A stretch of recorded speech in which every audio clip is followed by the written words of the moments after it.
Now, developed by the World Intellectual Foundation over 3 years, the index draws from India's civilizational ethos of dharma and global well-being. Speaking to DD India, Professor Edward Hussain and WIF founder Sudhanshu Mittal said the RNI shifts global rankings from power to responsibility. It's an index that a lot of people will be talking about. It's different.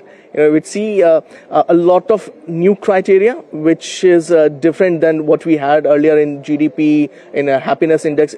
How do you see those handling, and how do you see that making an impact in the world?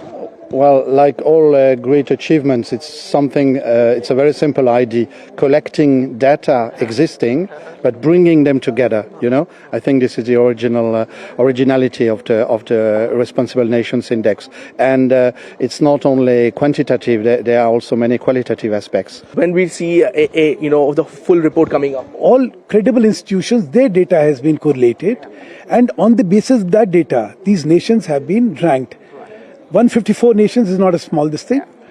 We have looked at primarily that how responsible are you towards your people, towards other nations, and towards the environment. And this is what should be the new order. So it's a new paradigm. Nations must be assessed on how responsible they are, because that's the need of the hour. If this global order has to exist, nations have to work in a very, very responsible way. Do you believe that Western countries need to do much more now, looking at these at this kind of index report? What I find interesting among Western countries in the results is that smaller countries do better. And I think it's a lesson we have also for every region in the world.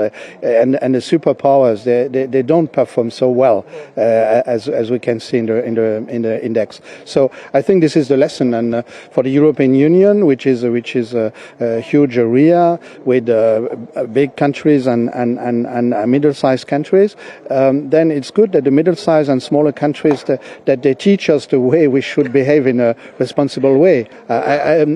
France and Germany are not doing as well as Denmark and Croatia, So it's an interesting lesson. We are doing well because we are amongst the first 20 countries, but certainly you can never rest in improving yourself. And India would look at all the data which is there, and I'm sure the government will do much more to improve its ranking. Much appreciated your time. So that was the two gentlemen talking about the Responsible Nation Index that had just submitted its report, and they believe that, as Professor Edward said, that it's time for the Western countries to reassess themselves, and India is in the 16th position in that particular report. With Camera Person Mahesh, this is Tapash Bhattacharya for DD India from Delhi.